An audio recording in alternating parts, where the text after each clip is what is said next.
Imagine looking at your reflection and seeing massive, powerful legs that could explode into a sprint, all without ever loading a barbell squat. That feeling of defying the old gym myth hits you like a jolt of adrenaline, and you wonder how it's even possible. What if I told you that you could add serious size and raw strength to your lower body while keeping the pressure off your spine and knees? The truth is, squats are just one tool in a massive toolbox, and there are science-backed alternatives that hit the same muscles hard, often with less risk of injury. I've spent over a decade training athletes, and after a nasty knee injury forced me off the squat rack, I was forced to reinvent my leg routine. The methods I discovered not only healed my joint pain, but also built the strongest, most defined legs of my career. If you've ever skipped leg day because of soreness, limited equipment, or fear of hurting yourself, you're not alone. This video is for anyone who wants a safe, equipment-light path to leg growth, and I'm going to walk you through exactly how to get there. First, we'll unpack the science behind muscle growth without relying on knee-centric loading. Then we'll explore 3 core movement families, each with 2 practical variations you can start today. Finally, I'll share a secret pump hack that even elite athletes use to accelerate results. By the end, you'll have a complete, squat-free leg building system at your fingertips. Let's dive into the fundamentals. Muscle hypertrophy comes from 3 main drivers: mechanical tension, metabolic stress, and muscle damage. As long as an exercise creates enough tension and fatigue in the target fibers, the body will respond by getting bigger and stronger. Squats are simply a convenient way to generate that tension, but they aren't unique. Any movement that forces the muscles to work against a substantial load can trigger the same growth pathways. The key is understanding the difference between hip-dominant and knee-dominant actions. Hip-dominant moves, like deadlifts and hip thrusts, hinge at the pelvis and heavily recruit the glutes and hamstrings. Knee-dominant moves, such as lunges and leg extensions, focus more on the quadriceps. Research shows that single-leg variations can produce activation levels equal to or even surpassing traditional bilateral squats for certain muscles, especially when you emphasize a slow eccentric phase and a powerful contraction at the top. In short, if you can hit the same mechanical tension and metabolic stress, you'll grow. Squats become optional, not mandatory. Now let's talk about the first movement family, hip-dominant power. These exercises hinge at the hips, loading the glutes, hamstrings, and adductors while sparing the knees. A classic example is the Romanian deadlift performed with dumbbells or a kettlebell. Start with a neutral spine, a slight bend in the knees, and let the hips slide back as you lower the weight, feeling a deep stretch in the hamstrings. Then drive your hips forward to stand tall, squeezing the glutes at the top. To amplify the tension, try a slow 4-second descent followed by a pause at the bottom before you rise. This tempo maximizes time under tension and spikes metabolic stress. Another powerhouse is the single-leg hip thrust. Position your upper back on a bench or sturdy couch. Plant one foot flat on the floor and drive through the heel to lift your pelvis upward, forming a straight line from shoulders to knees.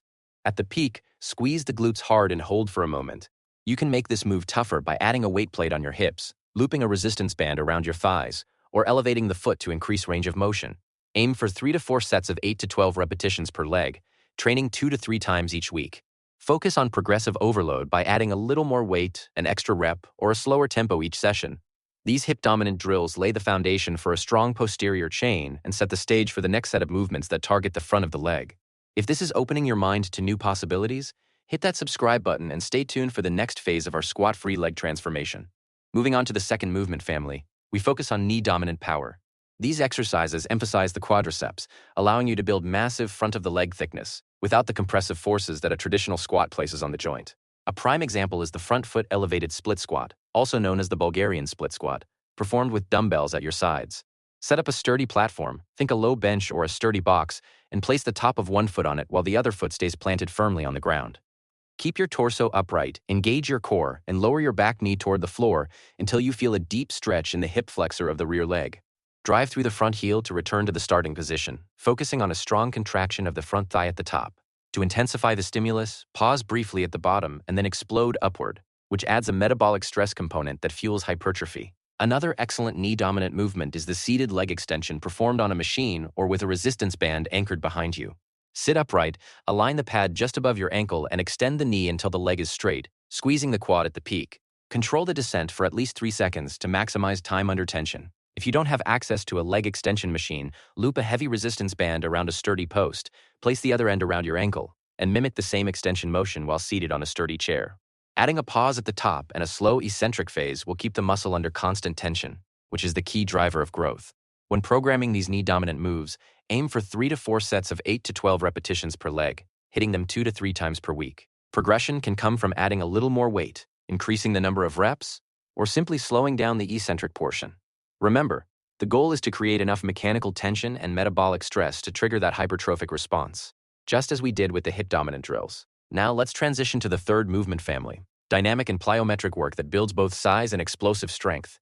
Plyometric exercises harness the stretch-shortening cycle, which not only improves power but also induces a high-intensity metabolic environment that encourages muscle growth. A classic choice is the alternating jump lunge. Start in a split stance, lower your hips until both knees are at about 90 degrees, then explode upward, switching legs mid-air so you land with the opposite foot forward. Land softly, absorb the impact by bending the knees, and immediately repeat. This movement taxes the quads, hamstrings, and glutes, while also challenging the nervous system, leading to greater muscle fiber recruitment. If you prefer a lower impact option, the weighted step-up is an excellent alternative. Hold a pair of dumbbells at your sides, step onto a sturdy platform with one foot, and drive through that heel to lift your body upward, fully extending the hip and knee. Lower yourself under control and repeat for the desired number of reps before switching legs. To increase difficulty, raise the height of the step, add a pause at the top, or incorporate a slight hop as you switch legs, turning the movement into a dynamic step-up that mimics the plyometric stimulus. A final addition to this family is the static wall sit, combined with a calf raise. Slide down a wall until your thighs are parallel to the floor, creating an isometric quad contraction. While holding this position, rise onto the balls of your feet, engaging the calves, then lower back down. Perform sets of 30 seconds to a minute, followed by short rest intervals. This blend of isometric and dynamic tension maximizes metabolic stress and can be done anywhere with just a wall.